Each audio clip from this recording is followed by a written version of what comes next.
السلام علیکم، آپ دیکھ رہے ہیں ایکسکلوسیو ویوز اور میں ہوں سہیل اقبال بھٹی.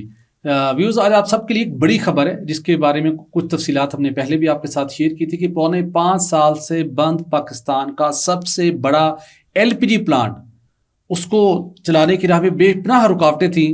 الٹیمیٹلی جو اس کی راہ میں رکاوٹیں تھیں وہ دور ہو گئی ہیں اور سوئی صدرن بورڈ نے باضابطہ طور کے اوپر نئی شرائط و ضوابط کی منظوری دے دی ہے، جس کے نتیجے میں پاکستان کا وہ LPG پلانٹ جس کے بند ہونے کے نتیجے میں قومی خزانے کو 100 ارب روپے کا نقصان پہنچا، ہمیں مہنگی LPG امپورٹ کرنا پڑی، اور ہم سب موسم سرما میں جو ایک سستی LPG مل سکتی تھی اس سے محروم رہے. اب یہ پلانٹ دوبارہ چل سکے گا.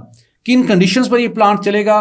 حکومت پاکستان کو، قومی خزانے کو، سوئی صدرن گیس کمپنی کو کتنا فائدہ ہوگا، اور پہلے اس کے شعبے، اس کی راہ میں رکاوٹیں اور روڑے کس کس نے اٹکائے، یہ تفصیلات آپ کے ساتھ شیئر کریں گے. اور پروگرام کے آخر میں آپ کو بتائیں گے کہ پاک امریکہ تعلقات ایک مرتبہ پھر ایک نئی جہد کی طرف بڑھ رہے ہیں، ان میں وسعت آ رہی ہے، بڑی ڈیولپمنٹس ہوئی ہیں. کچھ ڈیولپمنٹس ہم نے پہلے آپ سے بات کی تھی جب گزشتہ ماہ جنٹری بیچ پاکستان کے دورے پر آئے تھے. اس کانٹیکس میں کیا بڑی ڈیولپمنٹ ہوئی ہیں، اور امریکی صدر نے جو پاکستان کو اپریشیٹ کیا ہے اس کے پس پردہ کتنا کام ہوا ہے، تو یہ تفصیلات آپ کے ساتھ شیئر کریں گے. تو انہیں ٹاپکس پر بات کرنے کے میرے ساتھ موجود ہے سید خالد مصطفیٰ صاحب. خالد صاحب، آپ کا بہت شکریہ. خالد صاحب، سب سے پہلے تو آپ کے چہرے پہ سوال یہ بتا رہی کہ آج آپ کے پاس اچھی خبر ہے اور بڑی خبر ہے. جی ہاں، کہ وہ LPG کا پلانٹ جو 4.25 سال سے بند تھا اس کو چلانے کے لیے ایک طریقہ کار وضع کیا گیا تھا.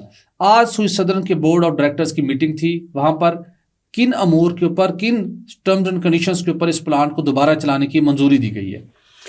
جی بہت بہت شکریہ بھٹی صاحب. آپ کو پتہ ہے کہ JJVL LPG NGL جو ایکسٹریکشن پلانٹ تھا وہ جون 2020 سے بند پڑا ہوا ہے، اور بند پڑا تھا اور اس کا نقصان بہت زیادہ ہمیں ہوا ہے. جو ہم نے پروڈکشن کرنی تھی وہ نہیں کر سکے. وہ تقریباً جنوری 2024 تک جو میں نے فگرز پڑھی تھی اس کے مطابق 3,17,000 جو تھی LPG کی پروڈکشن نہیں ہو سکی. ایسے ہی 1,27,000 جو NGL کی پروڈکشن نہیں ہو سکی. NGL سے مراد ہے نیچرل گیس لیکوڈس. تو یہ ہم جو ہے نا یہ ایکسپورٹ کیا کرتے تھے. تو $83 ملین کی 2024 تک کا نقصان ہو چکا ہوا تھا، اور ایسے ہی $194 ملین کی جو تھی نا ہمیں ایڈیشنل برڈن پڑ چکا ہوا تھا جنوری 2024 تک کا. آگے آپ مزید اندازہ کریں کہ یہ نقصان کتنا بڑھ چکا تھا. اس وقت $94 بلین روپیز کا نقصان ہو چکا تھا. تو اب اگر میں کیلکولیٹ کروں مزید چیزیں تو یہ 100 بلین سے اوپر کا نقصان ہو چکا ہوا ہے ہمیں.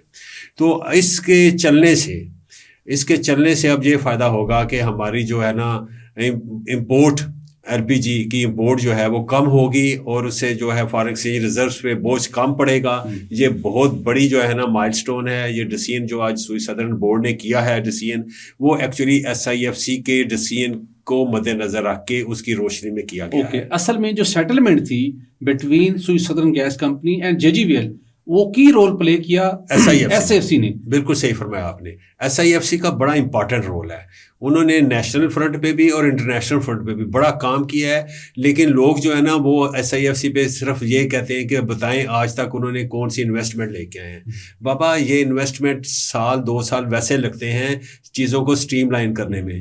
تو اب اس کے ڈویڈنڈز آنا شروع ہو گئے ہیں. میں نے آپ کو کہا تھا نا کہ ایک انفال گروپ جو ہے سعودی عرب کا، وہ $150 ملین کا یہاں پہ منرل کمپلیکس لگانے جا رہا ہے. سعودی جو فنڈ ہے وہ $100 ملین کی مائننگ سیکٹر پہ لگانا جا رہا ہے، انویسٹمنٹ کرنے جا رہا ہے. تو یہ جو لوکل فرنٹ تھا اس میں بھی جو پرابلمز آ رہی تھیں مختلف ہماری جو کمپنیز کو، ان کو بھی انہوں نے ٹیک آن کیا اور سلوشن کی طرف لے کے گئے ہیں. اب جو ہے نا مین جو ٹاسک ہے وہ ریفائنریز کا ٹاسک رہ گیا ہے. تو وہ چونکہ لنک ہو چکا ہوا ہے ایک بجٹری میئر کے ساتھ، اور IMF کا بھی ڈیلیگیشن ہے آیا ہوا ہے. تو وہ تھوڑا سا SIFC کے ہاتھ سے نکلا ہوا ہے، لیکن اس میں بھی انہوں نے بڑا پازیٹیو رول ادا کیا ہے. As far as the JJVL concerned, تو JJVL کے حوالے سے انہوں نے یہ کوئی تقریباً جنوری 2024 میں انہوں نے نوٹس لیا تھا کہ یار یہ کیوں بند پڑا ہوا ہے. یہ ہمارے فارن ایکسچینج ریزرو سے بوجھ آ رہا ہے بہت زیادہ. ہمارے پاس LCs کھولنے کے لیے پیسے نہیں تھے اس وقت، تو ہم یہ امپورٹ کیے جا رہے ہیں. تو یہ امپورٹ کو تو ہمارے پیٹرولیم منسٹری, ہمارے منسٹر, ہماری کمپنیاں بہت سپورٹ کرتی تھی کہ ایل پی جی جتنی امپورٹ کرنی ہے کریں. جو انڈیجنس, جو ملکی سطح کے اوپر جو ایل پی جی کی پیداوار تھی وہ سفر ہوتی, اس کے اوپر کسی کو کوئی پین لینے کو تیار نہیں تھا. اور اطلاعات کچھ یہ تھیں کہ پیٹرولیم ڈویژن نے تو ایون اس فارمولے سے اگری نہیں کر رہے تھے. ایون پیٹرولیم منسٹر ڈاکٹر مصدق ملک صاحب بھی بہت اختلاف رکھتے تھے. ایون ایک ایس ڈی پی کی ایک رپورٹ بھی تیار کروائی گئی. بالکل. تو یہ کیا ماجرا تھا؟ پیٹرولیم ڈویژن کو تو خوش ہونا چاہیے تھا کہ ہمارا مسئلہ حل ہو رہا ہے. ایس آئی ایف سی نے just to console the doctor Musaddiq صاحب کہ جی آپ کا جو ویو پوائنٹ ہے جو بھی ہے ہم اس کے حوالے سے تھرڈ پارٹی سے ہم ایک اسٹڈی کروا لیتے ہیں. ایس ٹی پی آئی سے اسٹڈی کروائی گئی. ایس ٹی پی آئی نے بھی یہ ریکمینڈ کیا کہ اس پروجیکٹ کو ایٹ دا ارلیسٹ اس کو فنکشنل کر لیں, ادروائز نقصان ہو رہا ہے بہت زیادہ امپورٹ. لیکن وہ تو اس بات پہ خائف تھے اس اسٹڈی کے حوالے سے. لیکن انہوں نے جو ریونیو شیئرنگ فارمولا جو دونوں پارٹیز نے آ کے مانا اور جو ایس آئی ایف سی نے سیٹلمنٹ کی وہ دیکھیں, وہ بھی تقریباً جو ہے نا سوئس صدر کے حق میں ہے. اچھا, وہ تھوڑا اس کی تفصیل بھی لازمی. اس میں یہ ہے کہ یہ ریونیو شیئرنگ فارمولا جو ہے یہ ہے کہ 66% جو آئے گا ریونیو وہ جائے گا سوئس صدر کو, 34% جے جے وی ایل کو جائے گا, اس کے علاوہ 25% ایل پی جی وہ بھی سوئس صدر کو جائے گی. تو سوئس صدر جو ہے یہ بڑی ون ون سچویشن کیا ہو سکتی ہے. بالکل. اور اس کے ساتھ یہ ضرور بتائیں جو بھی شیئرنگ فارمولا بتایا جس کے اندر 66% جو ریونیو ہے وہ ایس ایس جی سی کو جائے گا, سرکاری کمپنی, اس کے ساتھ 25% ایل پی جی بھی. یہ اتنا بڑا جو سوئس صدر کو بینیفٹ ہوگا, یہ سب بینیفٹ حاصل کرنے کے لیے کیا سوئس صدر گیس کمپنی نے کوئی فردر انویسٹمنٹ کرنی ہے, کوئی پیسے ڈالنے ہیں؟ نہیں, کوئی انویسٹمنٹ نہیں کرنی. انویسٹمنٹ جو ہے وہ تو جو ہے یہ کہاں کرتی ہیں. کبھی سنا ہے آپ نے کہ گورنمنٹ اینٹیز نے بھی انویسٹمنٹ کی ہو؟ یہ تو مینٹیننس بھی نہیں کرتے اپنے. اس کا مطلب ہے سوئس صدر کو بیٹھے بٹھائے یہ شیئر مل جائے. یہ 2 بلین روپیز پر اینم ان کو فائدہ ہوگا. 2 ارب روپے کا 2 ارب روپے کا 2 ارب روپے کا 2 بلین روپیز 2 ارب روپے کا ان کو فائدہ ہوگا. جس کو کہتے ہیں نا ہنگ لگے نہ پھٹکری تو رنگ بھی آئے چوکھا. مطلب سوئس صدر نے 1 روپیہ بھی نہیں لگانا, صرف اس نے سیٹلمنٹ ایگریمنٹ کی ہے, صرف گیس دینی ہے اور اس کو ملنا شروع ہو جائے گی, ریونیو ملنا شروع ہو جائے گا. یہ بڑی ڈیولپمنٹ ہے. لیکن سوئس صدر کا ایک ماضی میں کلیم رہا ہے کہ ہمارے کچھ واجبات ہیں جو کہ جے جی وی ایل نے ادا کرنے, تو وہ بھی سیٹلمنٹ کا کچھ حصہ ہے. وہ بھی ہے کوئی معاملات ہیں, وہ انکوائری وغیرہ چل رہی ہے. اچھا. تو وہ جو بھی سیٹلمنٹ ہوگی اس انکوائری کے نتیجے میں وہ ہو جائے گا. لیکن یہ فوری طور پہ امپلیمنٹ ہو جائے گا. تو اس سے فائدہ یہ ہوگا بھٹی صاحب, چلیں یہ تو ہماری سردیاں تقریباً گزر ہی گئی ہیں, لیکن پھر بھی آبادی بڑھ رہی ہے, ایل پی جی کی ڈیمانڈ بڑھ رہی ہے, پھر بھی جو ہمارا جو ناردرن ایریاز ہیں وہاں پہ ٹھنڈ تو ہوتی ہے, آل دا ٹائم ٹھنڈ ہوتی ہے. تو وہاں پہ گرمی میں بھی ایل پی جی کا بہت بڑا استعمال ہے, بہت زیادہ استعمال ہے. ہمارے کافی ایسی پاکٹس ہیں جہاں پہ ہمارا جو national gas network system ہے وہ وہاں پہ اویلیبل نہیں ہے, تو ایل پی جی کے سلنڈر استعمال ہوتے ہیں. تو اس سے بڑا فرق پڑے گا. 400 ٹن جو ہے پر ڈے جو ہے آپ کو ایڈیشنل جو ہے وہ بھی لوکل, اور وہ بھی ایسی لوکل گیس ملے گی جو آپ کو امپورٹ سبسٹیچیوٹ کر رہی ہوگی, اور اس سے آپ کے فارغ سیج ریزرو جو ہیں وہ بچ رہے ہوں گے. اور یہ میں سمجھتا ہوں کہ یہ پاکستان کے سپریم انٹرسٹ میں یہ ڈیسیژن کیا گیا ہے, اور اس میں بہت زیادہ کریڈٹ جو ہے نا وہ ایس آئی ایف سی کو جاتا ہے. بالکل صحیح. لیکن خالد صاحب ہم نے پہلے بھی ڈسکس کیا تھا, کچھ لوگوں نے بائی ڈیزائن اس سارے سیٹلمنٹ کی راہ میں رکاوٹیں ڈالی جو کہ قومی مفاد کے برعکس تھیں. اب ہماری ملکی پیداوار میں اضافہ ہوگا, اور وہ ان لوگوں کو بھی تھوڑا آئیڈینٹیفائی کر کے پرائم منسٹر ان کی ٹیم کو جو لوگ نیشنل کاز کی راہ میں رکاوٹیں بنتے ہیں تھوڑا ان کو فکس کریں, تھوڑی ان کو ایکسپلینیشن ایشو کریں کہ آپ لوگوں کی وجہ سے اتنے عرصے تک یہ پروجیکٹ ڈیلے ہوا. دیکھیں جی, اس میں جو تھے نا وہ ڈاکٹر مصدق صاحب جو تھے انہوں نے بہت زیادہ امپیڈیمنٹس کریٹ کی اس حوالے سے, اور وہ جو تھے تقریباً پرسنل ہوئے تھے جے جے وی ایل کے ساتھ, اور کہہ رہے تھے کہ میں دیکھوں گا اور میں ڈیڈ باڈی کے اگر یہ پروجیکٹ ہوتا ہے تو پروجیکٹ تو ہو گیا ہے. اب یہ کہنے کا مطلب یہ ہے کہ جتنا نقصان اس کے نتیجے میں جو ملک کو نقصان ہوا ہے اس کا کون جواب دہ ہے. میں کہتا ہوں یہ رسپانسبلٹی اس انداز سے فکس ہونی چاہیے کہ جو ممبرس ہوتے ہیں نا کیبنٹ کے, وہ کسی کے ہاتھوں میں نہ کھیلیں. وہ دیکھیں اگر ایک پلیئر ہے نا وہ انوویشن کرتا ہے, وہ وہ state of the art project لگاتا ہے، وہ ملک کو سرو کر رہا ہوتا ہے، تو جو دوسرے کئی ایسے ہوتے ہیں پلیئرز جو جل جاتے ہیں یا جو کہتے ہیں کہ یار یہ کیا ہو رہا ہے، تو وہ پھر ان کے ہاتھوں میں منسٹروں کو نہیں کھیلنا چاہیے، اور اگر منسٹرز کھیل رہے ہیں تو منسٹر کو ریشنل دینا چاہیے تھا. ریشنل انہوں نے آج تک صحیح معنوں میں نہیں دیا، صرف مخالفت کرنی ہے اور مخالفت کرنی ہے. اس کا نتیجہ کیا نکلا کہ پاکستان کو $193 ملین کا نقصان ہوا صرف ایڈیشنل برڈن پڑنے سے، کیونکہ وہ ہمیں امپورٹ کرنی پڑی اتنی ہی LPG. تو کہنے کا مطلب یہ ہے کہ 94 ارب روپے کا نقصان ہو چکا ہے ملک کو. تو یہ صدر ملک صاحب نے دینا ہمیں؟ انہوں نے تو نہیں دینا، انہوں نے نہیں دینا، اور نہ کوئی دے گا. اور یہ جو ریپلیسمنٹ ہوتی ہے نا، یہ سزا نہیں ہوتی. میں کہتا ہوں کہ کیبنٹ سے ایسے بندے کو کہیں بھی جگہ نہیں دینی چاہیے. اگر وہ کلائمیٹ چینج میں بھی جا رہے ہیں تو کلائمیٹ چینج میں بھی وہ نقصان پہنچا سکتے ہیں، کیونکہ وہ ان میں ضدی پن ہے. وہ جو ہے نا پرسنالٹی کلاس جو ہے نا وہ ڈیولپ کر لیتے ہیں.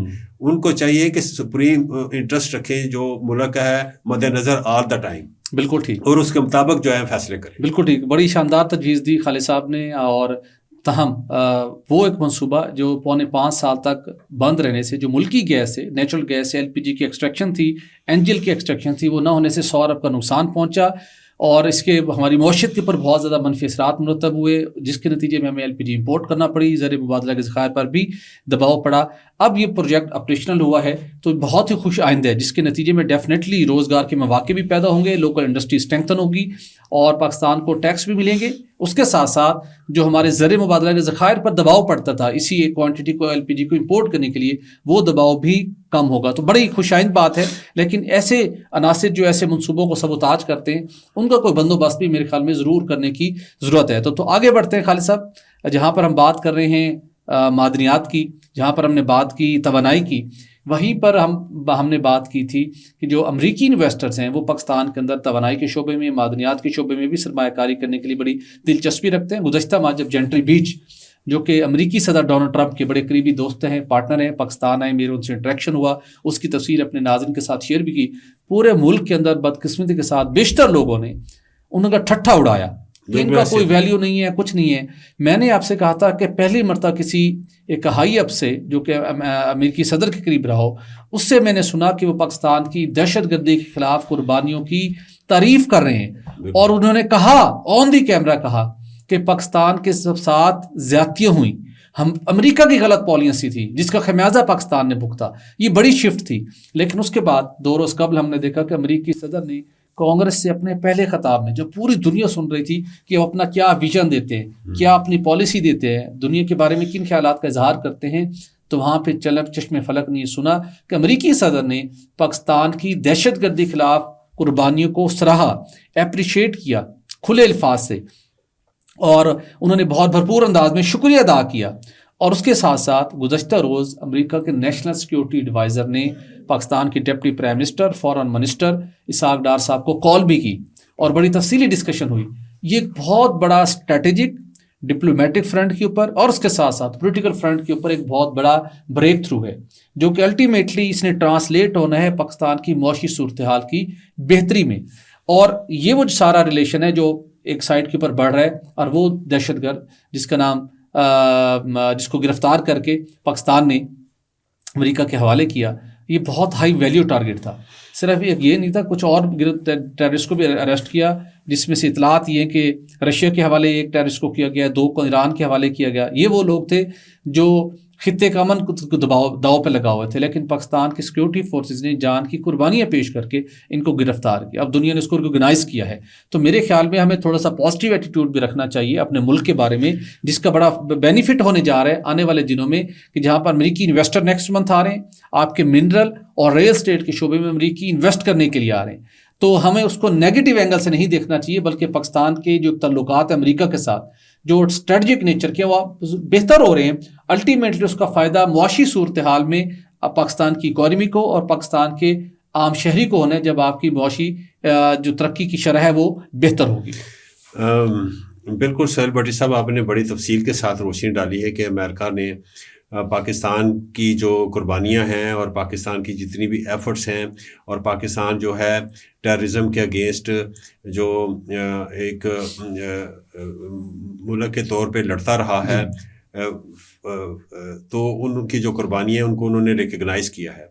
میں آپ کا جو ہے نا توجہ ایک خاص اس واقعے کی طرف کرنا چاہوں گا جو کابل میں ہوا تھا، جس کا وہ جو مجرم ہے وہ پاکستان نے پکڑ کر امریکہ کے حوالے کیا ہے۔ وہ جو کابل میں دھماکہ ہوا تھا بیسیکلی شریف اللہ بالکل، لیکن وہ اس وقت ہوا تھا جب انخلا ہو رہا تھا، ٹھیک ہے نا۔ بائیڈن ایڈمنسٹریشن جو ہے نا جس طریقے سے وہ لے کے جا رہی تھی، اور انہوں نے جیسے بلینز آف ڈالرز کا اسلحہ وہاں پہ چھوڑا ہے اور ہمیں ولنریبل کر دیا ان کے سامنے۔ ہمیں کیا وہ وہاں کے لوگوں کو جو اسٹیک ہولڈرز ہیں جو کابل میں اور بھی ہیں ان کو بھی ولنریبل کر دیا، اور جو پورے خطے کا جو امن ہے وہ نیست و نابود ہو گیا، کیونکہ اتنا سوفسٹیکیٹڈ جو اسلحہ تھا وہ ان لوگوں کے ہاتھ میں آ گئے جو دنیا میں جو کرمنلز کے طور پہ مشہور ہیں، اور وہ انہوں نے اپنے ہی طالبان کے لیڈروں کو بھی مار دیا ہے، یہ بھی خبریں آئی ہیں۔ تو کہنے کا مطلب یہ ہے کہ یہ اب احساس ہو گیا۔ میں اکثر آپ کو کہتا ہوں کہ جو ٹرمپ ہے وہ نیشنلسٹ لیڈر ہے، ٹھیک ہے نا۔ بائیڈن نے یہ نہیں بات سوچی کہ ہمارے بندے مر گئے ہیں وہاں پہ، یہ ٹرمپ نے کہا ہے کہ ہمارا بہت بڑی رسوائی تھی، ہاں، کہ ہم ایک سپر پاور ہیں اور ہمارے بندے وہاں پہ مر گئے ہیں اور کوئی پتہ ہی کوئی نہیں۔ اور پھر اس نے یہ بھی پوائنٹ اٹھایا ہے کہ جی بلین آف ڈالرز کا جو اسلحہ ہے وہ ہمارا سوفسٹیکیٹڈ ان کے ہاتھ لگ گیا ہے، تو اس سے تو دنیا کا جو امن ہے خطرے میں پڑ گیا ہے، تو یہ ہم نے ہر حال میں لینا ہی لینا ہے ان سے۔ تو اس میں پاکستان جو ہے نا، پاکستان نے یہ جو شاندار کارکردگی دکھائی ہے اس کی وجہ سے پاکستان کا امیج ڈیولپ ہوا ہے، کیونکہ ہم جو ہیں اس وقت پاکستان جو ہے پولرائزڈ ہو چکا ہوا ہے دو پارٹیز کے درمیان، اور ایک پارٹی جو ہے نا وہ ہر اچھی بات کو بھی وہ برے انداز سے لے رہی ہوتی ہے، اور جب وہ بیچ صاحب آئے تھے پہلی دفعہ یہاں پہ جینٹری بیچ آئے تھے، اور اس کے بعد ایک فالو اپ ڈیلیگیشن بھی آیا تھا، تو یہ ٹھٹھا اڑاتے تھے، یہ کہتے تھے کہ یہ جو لوگ آئے ہیں یہ جعلی ہے، فیک کمپنیز کے لوگ آ گئے ہیں یہاں پہ، اور یہ انہوں نے مینوپولیٹ کر کے ان لوگوں کا وزٹ ارینج کیا ہے۔ لیکن آج اس کی ساری باتیں جو ہیں وہ سچ ثابت ہو رہی ہیں، اور آنے والے دنوں میں انشاءاللہ پاکستان اور امریکہ کا جو ریلیشنز ہیں، جو ٹریڈ ریلیشنز ہیں، جو کمرشل ریلیشنز ہیں، وہ مزید اسٹرینگتھن ہوں گے۔ بالکل ٹھیک ہے۔ کسی نے بڑا شاندار تبصرہ کیا سوشل میڈیا کے اوپر کہ ہم سال سے توقع لگائے بیٹھے تھے، کوششیں کر رہے تھے، لابنگ کر رہے تھے، ڈالر لگا رہے تھے کہ وہاں سے کال آئے گی کہ رہا کر دیں، لیکن وہاں سے کال آئی کہ گرفتار کرنے کے اوپر آپ کا شکریہ۔ تو ناظرین، آج کے شو کا وقت ختم ہو جاتا ہے، اپنا خیال رکھیے گا، ہمارے چینل کو سبسکرائب کرنا، لائک کرنا مت بھولیے گا۔ اجازت دیجیے، اللہ حافظ۔